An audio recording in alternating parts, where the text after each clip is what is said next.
but it makes a lot less dust than the big grinder as well. I reckon I can use that for some of this. Clean all that up. That'll get into this edge.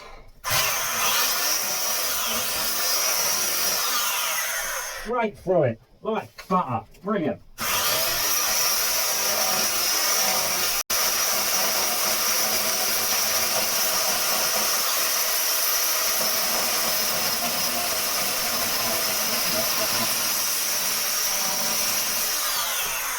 There, that is basically just a big void where that wouldn't bend around that corner. I did whack some filler in there, but it's not enough of a radius for this cloth to bend round.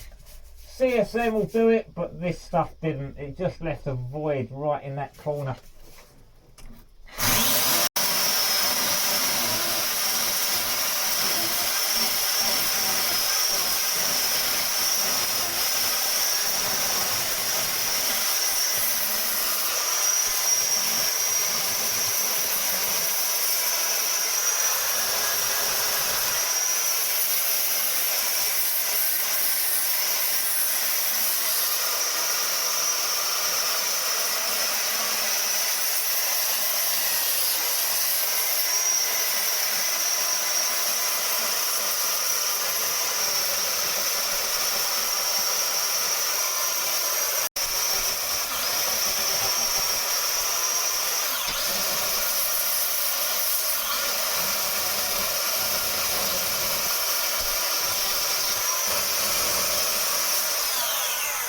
Right, I think that's enough grinding and sanding, but gives you an idea.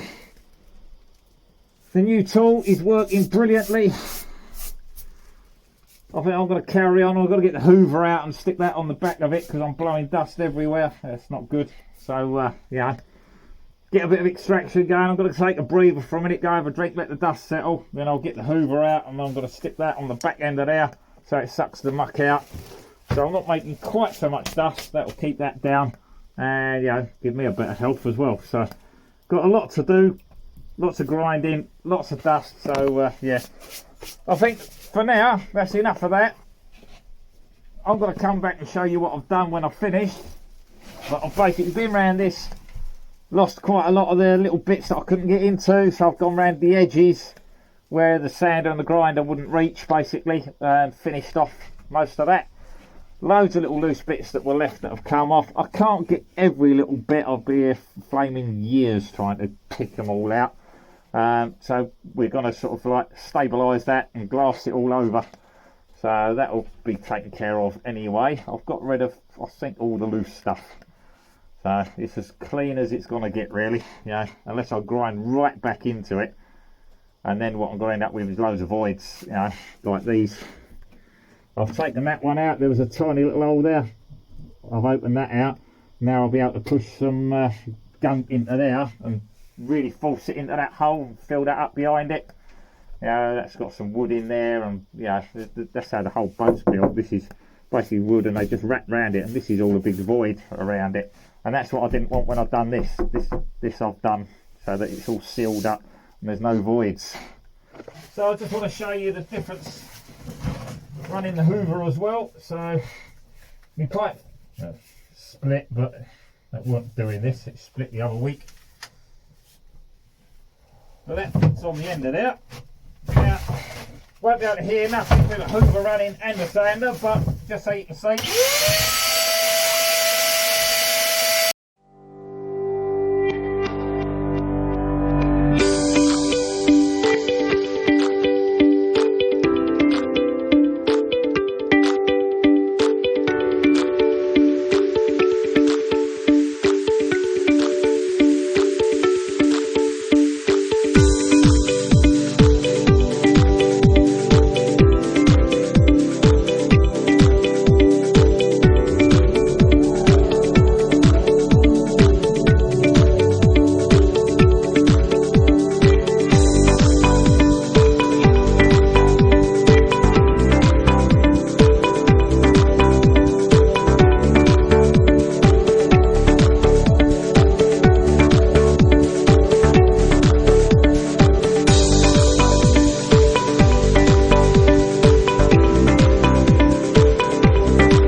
we go. So it ran along that edge beautifully, and basically once it cut through this side and that side, the bit in the middle had no strength in. It's just dry, just fell out.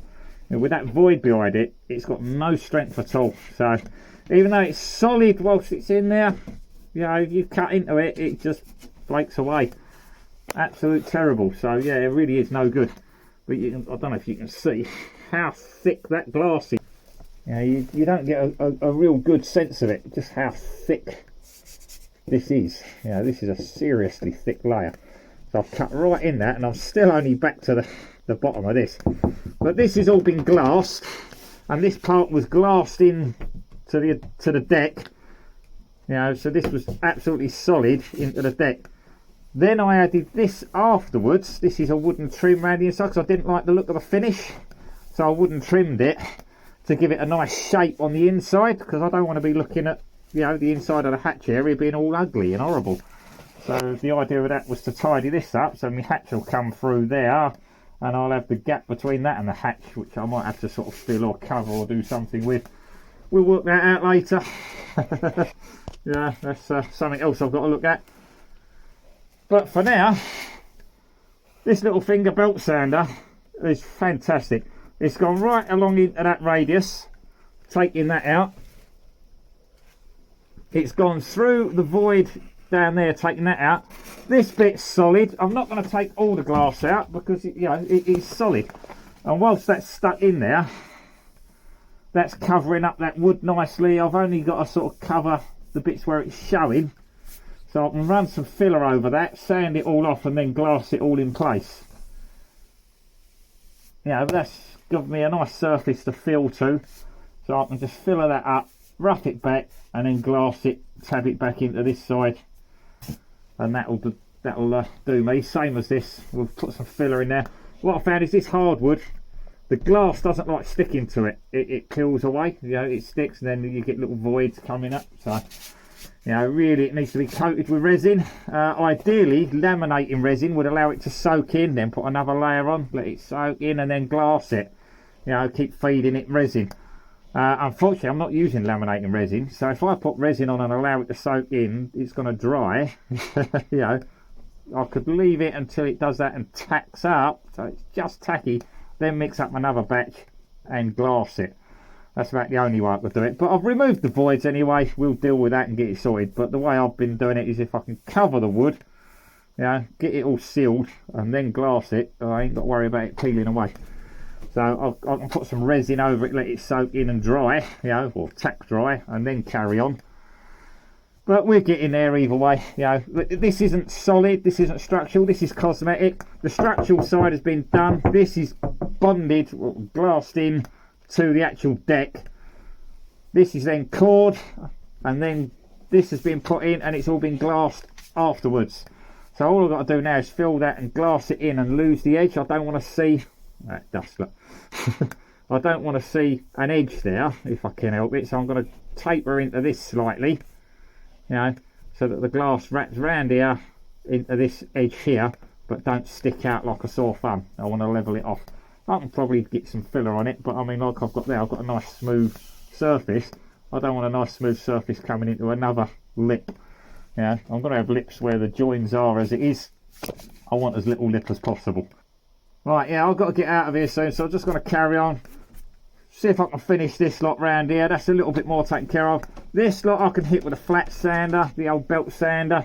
Take that down, smooth that off, eat into that a wee bit, bring it back down towards the original surface. Like I say, I'm only going to be labouring that round there. When I cut out for the hatch, most of this will be taken out anyway, so I'm not worried about the finish on this bit particularly, you know what I mean? But I've just got to get it flat where I'm going to be bonding onto. Right, let's crack on, and I'll come back in a moment.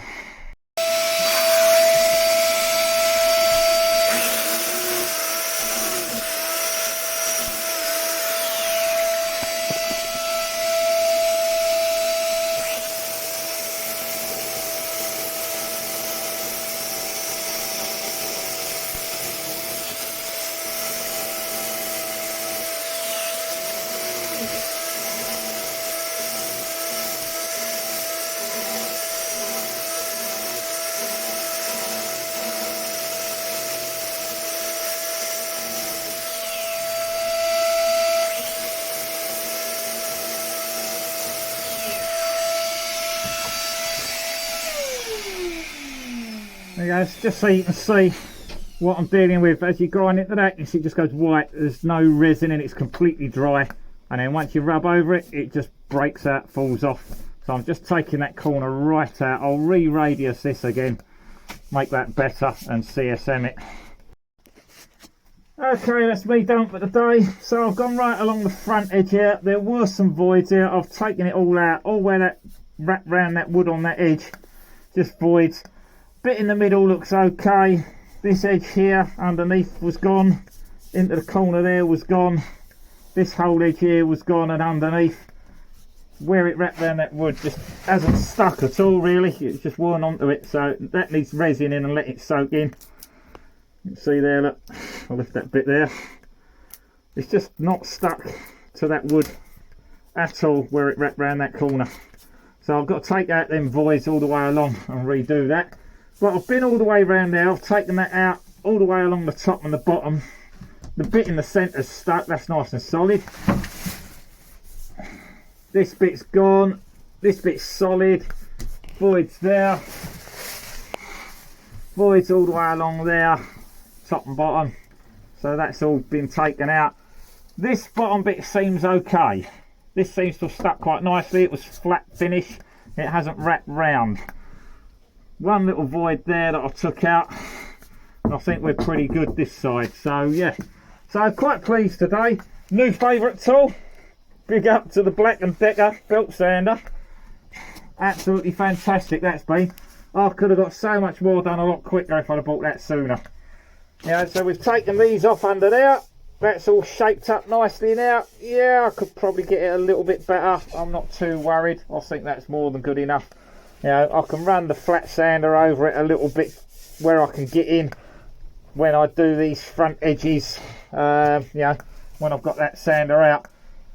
I wanted to get on with all the little bits today that I needed the belt sander for, and that's what I've done. I've got right into them edges, taken out all them voids. It's all jobs that when I put this in, I knew that went wrong probably about a year ago now, and I just haven't had a chance to get round to doing anything about it since. So now I've got that, I thought, well, I'm going to crack on, get that done, get all this done, take out what I can. There's another blooming great void up here I've got to sort out, and that's just where that screw's coming through. So when I take the screws out, we'll be sorting all that out. That actually feels a bit damp in there.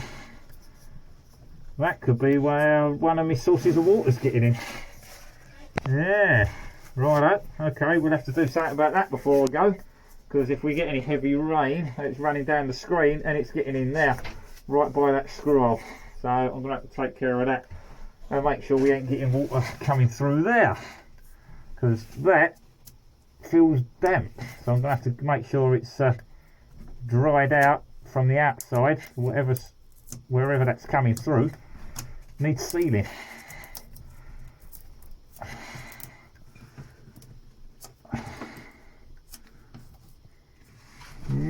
Definitely damp. You can see it, look. See the dust on my finger, the damp bit. So we definitely had water getting into there, probably through that screw hole. Right, okie dokie, we'll have to sort that out as well. So that's another problem to take care of. What I'm going to have to do for now is put a bucket or something under there.